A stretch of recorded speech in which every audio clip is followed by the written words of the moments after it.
É isso aí, vamos trabalhar? Capítulo 5 é o capítulo de hoje, é isso? Sim. Então, vamos lá. Agora já entrando num segundo estágio aí do livro, a gente está observando o comportamento daqueles que aguardam a vinda de Jesus e aqueles que viverão a última parte da história, o último momento da história humana, a descrição do perfil dessas pessoas e de algumas questões comportamentais ou questões de preparo que tem que estar envolvido nesse grupo em específico, nessa população em específico, que vai viver os últimos eventos descritos aí na profecia apocalíptica. A primeira parte dessa caminhada aí na observação do perfil é a questão da vida devocional, que é o tema do capítulo 5.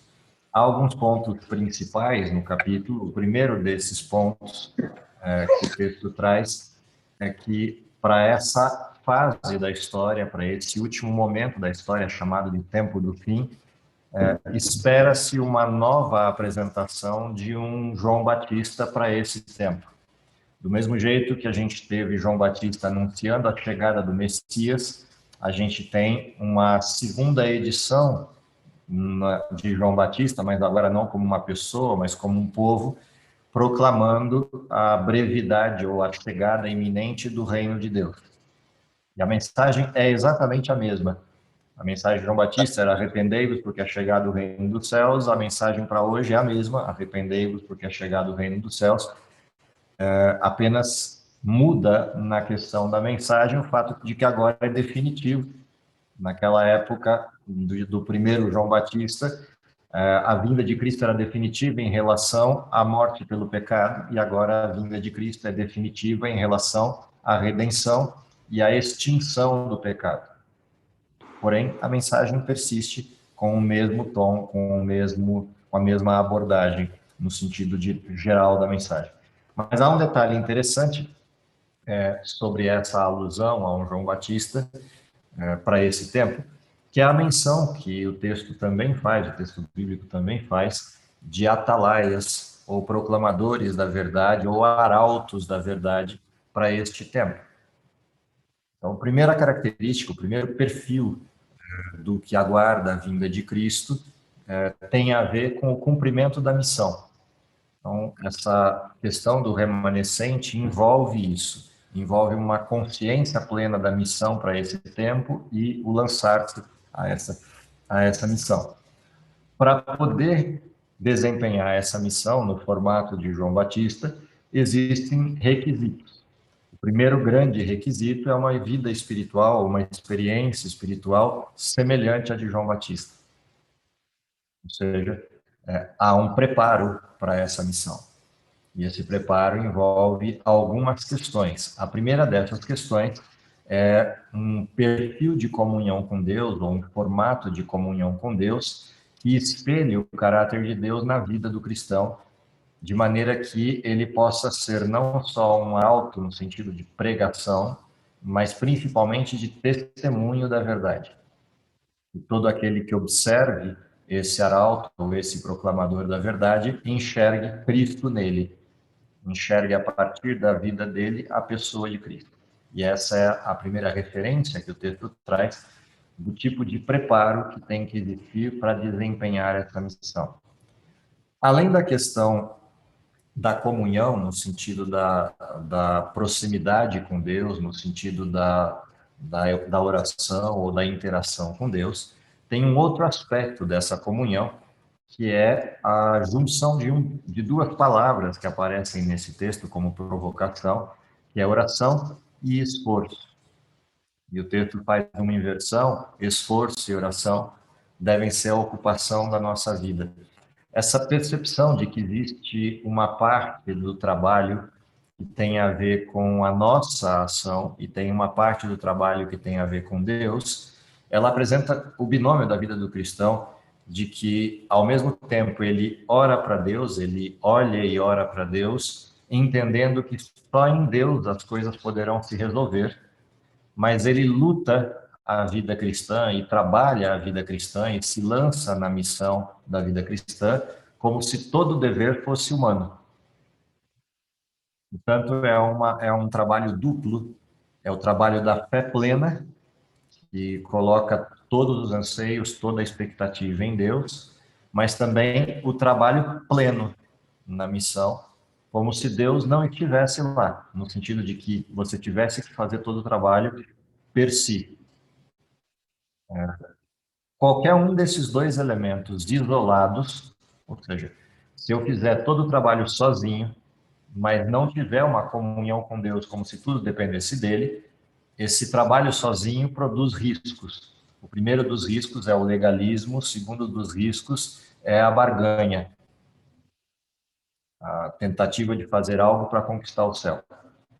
Por sua vez, um modelo de vida exclusivo de eremita, que passa o tempo inteiro orando e não faz nada, também não é o perfil cristão, porque essa oração, ela não durará. Esse perfil de orar constantemente, mas não se lançar à missão, fará que em algum momento esse modelo de oração desapareça. É como se isso se desgastasse, não produzisse efeitos e, consequentemente, desapareceria o perfil de oração. É a junção dos dois modelos, a oração e o trabalho, que levam à vida cristã adequada, equilibrada, do jeito que Deus espera. Uma outra questão que aparece no texto é uma advertência de que uma vida que não caminhe nessa direção de uma comunhão profunda com Deus, que se transforme na prática do Evangelho e na pregação do Evangelho, resultará em algum momento em perigos, em dificuldades, em tentações que vencerão o cristão. E aqui Ellen White faz uma comparação interessante de dois tempos, ao usar as referências do tempo antigo e do tempo atual, pontuando que não é diferente buscar a Deus, ou mais difícil buscar a Deus e viver com Deus nos dias de hoje do que foi no passado para qualquer um dos que viveram desde os primeiros dias da história do mundo até hoje. Sempre o pecado foi difícil de enfrentar. Ele pode mudar de matiz, ele pode mudar de aplicações, mas a intensidade do pecado, ela persiste na história. Ela continua na história. Portanto, é tão difícil em qualquer época seguir a Deus, como será em qualquer época seguir a Deus. Com um único detalhe de diferença, que é o último período da história. O finalzinho da história exigirá um perfil de cristãos que seja capaz de ficar de pé na parte mais aguda dos ataques de Satanás. Porque aí a história chegou no final mesmo. É a única exceção, a única diferença em todo o modelo é esse finalzinho, quando, após o decreto dominical, a gente chega no ápice do enfrentamento do mal. E que aí, de fato, é o desfecho da história. Mas todos os outros períodos, o nosso período ou qualquer período para trás da gente, foram sempre iguais no sentido do enfrentamento do pecado, embora a tendência é que sempre quem vem depois ache que o seu período é mais difícil ou mais complicado. Mas isso é só uma ilusão de contexto. Uma outra coisa que aparece no texto, uma outra referência que aparece no texto, é o centro dessa comunhão. E a advertência que a Ellen White traz nessa questão da comunhão é que a pessoa central desse processo de comunhão é Cristo. E aí vem algumas dicas de como manter essa comunhão a partir da compreensão de quem é a pessoa de Cristo. E uma das dicas é meditar constantemente naquilo que foi o Cristo encarnado, seu ministério, suas ações, suas histórias, principalmente nas cenas finais do ministério de Jesus. Isso deveria ser foco de atenção, de reflexão, de meditação constante dos cristãos, ou seja, tão intenso quanto é a dica de que se estude Daniel e Apocalipse para esse tempo, é a de que se mantenha o olhar fixo em Cristo, principalmente nos eventos finais da sua história terrena, para que isso sirva de inspiração e de comunhão e de compreensão da pessoa de Cristo, para moldar o caráter do cristão à sua imagem, a imagem deste Cristo. Uma outra coisa interessante do texto é que a única defesa que existe contra o mal é o habitar de Cristo no coração daquele que crê, daquele que tem fé. E isso só pode ser feito mediante a ação do Espírito Santo. Por isso, a vitória contra as tentações, a vitória sobre o pecado, ela acontece quando se permite o senhorio do Espírito Santo enquanto atuação na vida para o depósito do Cristo no coração daquele que crê. É isso que resolve a questão do enfrentamento do pecado, a questão das dificuldades impostas pelo pecado. Também a perspectiva do que foi o sacrifício de Cristo, não só olhar para a história das últimas, principalmente as últimas cenas, mas as 2 últimas semanas de Jesus na Terra, mas o olhar para o sacrifício de Cristo e a compreensão do significado da cruz. É uma outra coisa importante dentro desse aspecto da comunhão. O texto traz ainda, nessa esteira do que é você permitir a atuação do Espírito Santo no coração, que existe uma transformação esperada, um processo de transformação esperado na vida do cristão. Ou seja, aquele que aceita Cristo não continua vivendo do mesmo jeito que vivia quando na história do pecado. Embora nenhum ser humano se torne perfeito no sentido pleno da palavra a partir da conversão ou da entrega a Cristo, ele se torna perfeito no sentido da possibilidade de colocar a vontade sobre a vontade de Cristo e permitir que essa vontade de Cristo molde a vida. E isso vai quebrando a influência do pecado e o domínio do pecado sobre a vida do cristão. E embora o pecado permanecerá lá, ele não terá a força do domínio sobre a vida do cristão. E esse é sempre um dilema, né? Sempre um ponto de tensão, porque alguns levam isso a um nível extremo da extinção completa do pecado na vida do cristão, como se ele deixasse de ser pecador, o que não é fato. Existe uma perfeição de caráter esperada por Deus, mas essa perfeição de caráter tem a ver com a disposição do cristão de depositar sua vida nas mãos de Deus, nas mãos de Cristo, e a disposição do arrependimento e abandono do pecado, mais do que a questão de não pecar. Essa questão da impecabilidade não é exatamente o desenho da perfeição bíblica. O desenho da perfeição bíblica é a entrega. Quanto mais se permanece ligado a Cristo, quanto mais tempo se permanece ligado a Cristo, menos o pecado leva o sujeito à queda. E, portanto, o pecado passa a ser uma situação esporádica na vida do cristão e não há constância na vida do cristão. Ou seja, muda a característica do gráfico da vida cristã. Em vez de ser um gráfico de altos e baixos constantes, passa a ser um gráfico com uma linha de crescimento, com alguns lapsos de queda ao longo do período, mas com a maior parte do tempo um envolvimento e comunhão com Deus que permite a integridade do cristão. Permite frases como as atribuídas a vários personagens da Bíblia, como Jó, como Enoque e outros tantos personagens, que são tratados como sendo justos, íntegros, tementes a Deus, pais da fé ou coisas dessa natureza, que são títulos recebidos por essas pessoas em função da sua disposição. E é disso que trata o texto ao abordar essa necessidade de proximidade com Cristo e permitir a transformação.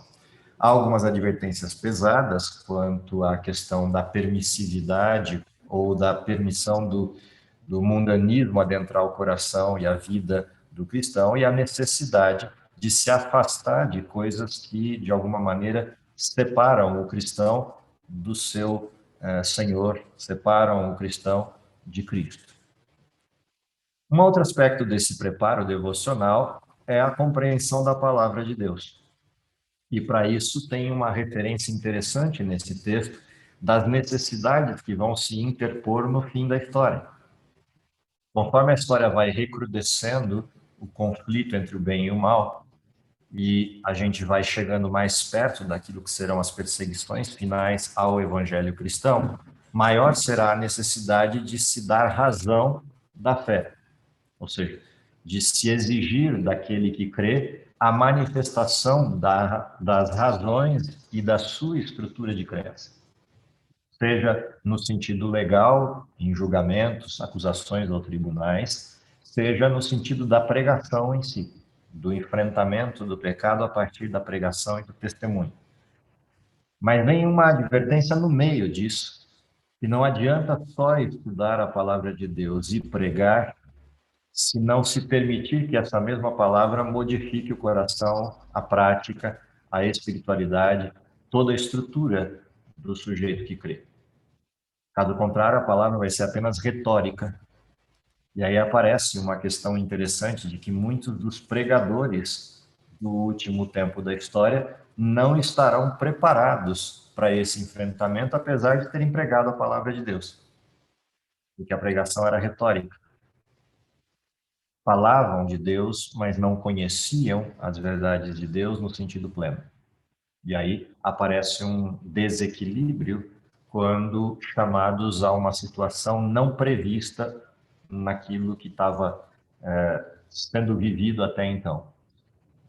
Dentro dessa perspectiva do aprofundamento, né, da compreensão da palavra de Deus, vem o aspecto do estudo, no sentido do conhecimento de fato, o estudo que assimila essa palavra e memoriza essa palavra, e aí vem dois aspectos dessa memorização, um aspecto que é memória mesmo, no sentido de guardar determinados textos-chave, textos âncora, para o tempo em que lá na frente for exigida a palavra de Deus, sem a possibilidade do acesso à palavra escrita, esses textos serão trazidos à memória porque fizeram parte da atenção ao longo do tempo.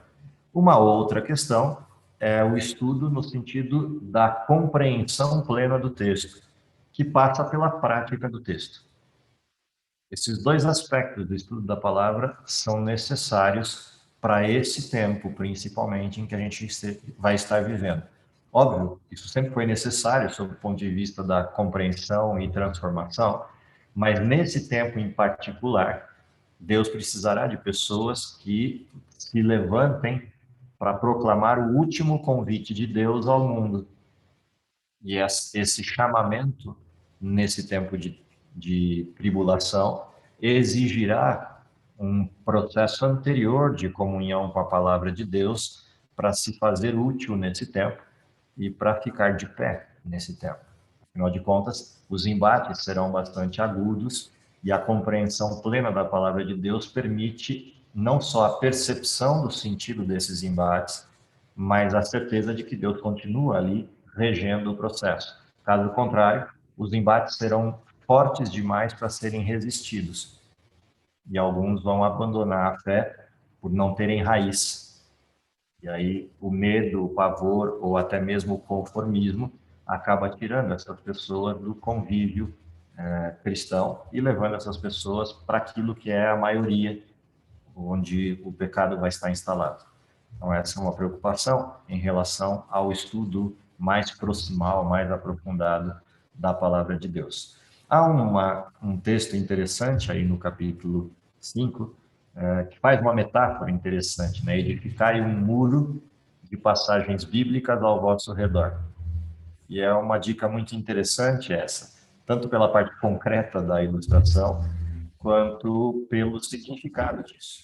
Ou seja, se você decora determinados textos que você compreende, vai assimilando esses textos, quando algum tipo de situação de desequilíbrio, seja uma tentação, seja um processo de perseguição, seja alguma angústia, acontece, esses textos vêm à memória e eles se tornam uma blindagem a estas coisas que estão acontecendo no entorno.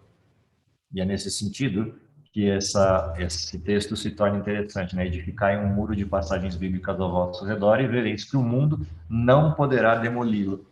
Entesourai as escrituras na memória e retrucai então a Satanás quando ele vier, da forma como Cristo fez. Está escrito. E isso passa a ser a forma como o cristão vive. Para cada embate que a vida lhe oferece, ele oferece de volta uma das facetas desse muro, dessa muralha de textos que vai protegendo, de certa maneira, a parte emocional, a parte psíquica humana no enfrentamento das crises. Há um outro texto que eu também grifei interessante nesse capítulo, que ele diz assim: chegará o tempo em que muitos serão privados da palavra escrita, se porém essa palavra é gravada na memória, ninguém poderá tirá-la de nós. Por que esse texto é interessante, embora seja óbvio? Porque a prisão, ela pode roubar a nossa liberdade física, mas ela não rouba o livre-arbítrio. A queima e aprisionamento daquilo que é a palavra de Deus institucionalizada nas escrituras, nas religiões, etc. Isso pode até acontecer, mas nada pode roubar aquilo que está dentro do sujeito. Por isso, mesmo presos, os filhos de Deus no último tempo da história serão livres, porque a liberdade não está do lado de fora deles, está do lado de dentro deles. E esse é um sentido interessante dessa expressão da privação de um lado, mas a palavra de Deus continua dentro do sujeito. Essa palavra também vai funcionar como uma âncora, e é interessante também essa metáfora que o texto faz, uma âncora no sentido de que o mar conturbado pode jogar de um lado para o outro e esticar a corda, mas os cristãos estarão bem amarrados, bem solidificados nessa âncora que o sustenta, que é a palavra de Deus. Ou seja, não importa quantas inverdades sejam levantadas ao longo da história, os cristãos permanecem com a visão correta da verdade. Nesse sentido, a palavra funciona como uma âncora para dar a estabilidade no barco que aportou. Uma outra questão é que essa âncora está baseada em 3 mensagens, as 3 mensagens angélicas, e de novo aparece essa referência no texto de que essa é uma mensagem importante para este tempo. Apocalipse 14 é uma mensagem vital para o nosso tempo, porque ela resgata a questão da criação, ela resgata o centro da adoração, resgata a adoração falsa como um modelo de desmascarar Babilônia e resgata a mensagem de que o fim chegou.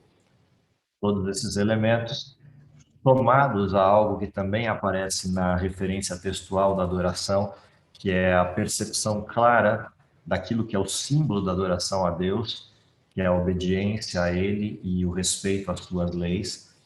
Tudo isso mostra a necessidade de que essa mensagem seja a mensagem central e o grande diferencial de mensagem para esse tempo. Portanto, é uma mensagem que precisa ser não só pregada, mas precisa ser compreendida, precisa ser vivida na sua essência. Ou seja, nós somos provocados a viver como quem espera a chegada iminente de Cristo. Viver como quem tem a certeza de que o juízo já começou e está em curso. E não no sentido de ter medo do juízo, mas no sentido de entender a gravidade disso. Ou seja, o tempo está correndo, é o último tempo da história, e oxalá esse juízo termine o mais rapidamente possível para que Cristo volte. Portanto, é viver na expectativa do término do juízo, na expectativa de que a gravidade do tempo é que ele é curto. Não será um tempo longo como foi a história pregressa, ele será um tempo curto. E, portanto, viver com essa expectativa de cumprimento da promessa é a grande questão que envolve essa percepção do tempo e essa percepção do momento que a gente vive, que é o momento do juízo. Outro aspecto interessante que o texto traz aqui é uma preocupação com a questão da dúvida ou da incredulidade. E esses 2 aspectos, eles são muito importantes dentro desse período das 3 mensagens angélicas, porque elas começam exatamente trazendo à tona de que algo deturpou a verdade de Deus como Criador. Lembram que a mensagem primeira é: temei a Deus, dai-lhe glória, porque vinda é a hora do seu juízo, e aí vem: adorai aquele que fez o céu, a terra, o mar e a fonte das águas. E é exatamente esse o ponto central da principal dúvida levantada no período do cientificismo moderno e no início do século XX, sejam meados para o final do século XIX ou início do XX, a mensagem do ateísmo e do evolucionismo crescem numa dimensão sem precedentes, e dentro desse contexto, uma deturpação completa da noção do Criador. Nessa perspectiva nova, dúvidas sobem ao coração das pessoas, e não só dos que estão longe de Deus, mas sobem também no coração daqueles que vivem a partir da referência de Deus, a ponto de que alguns já olham para a Bíblia nos dias de hoje, mesmo sendo cristãos, olham para a Bíblia como uma descrição de metáfora da realidade. Ou seja, não houve a criação do Gênesis, aquilo lá é só fantasia para enganar as crianças ou para iludir as crianças numa fase em que elas não compreendem as teorias do surgimento de tudo. Mas a partir do momento que elas se tornem esclarecidas, essas historinhas viram historinhas infantis, e o que vale é a teoria da evolução, mesmo sendo cristãos. Então, essa perspectiva nova de dúvidas que são lançadas, ela também se extrapola para outros tipos de dúvidas. No estudo anterior, do capítulo 4, a gente percebeu algumas dessas dúvidas aparecendo ali, parte dessas dúvidas voltadas para as questões institucionais da igreja. Dúvidas sobre a fidelidade da igreja, a fidelidade dos seus líderes, a necessidade ou não de manutenção de um modelo institucional para a igreja, ou até mesmo a necessidade de igreja. Todas essas dúvidas, elas minam a verdade. A gente viu algumas advertências severas no capítulo 4 quanto a isso, e aparecem outras aqui no capítulo 5, apontando o quanto as dúvidas podem virar um lugar comum, podem virar prática comum, a ponto de as pessoas já não conseguirem perceber outro modelo de existência. Passam a questionar tudo e todos a todo momento.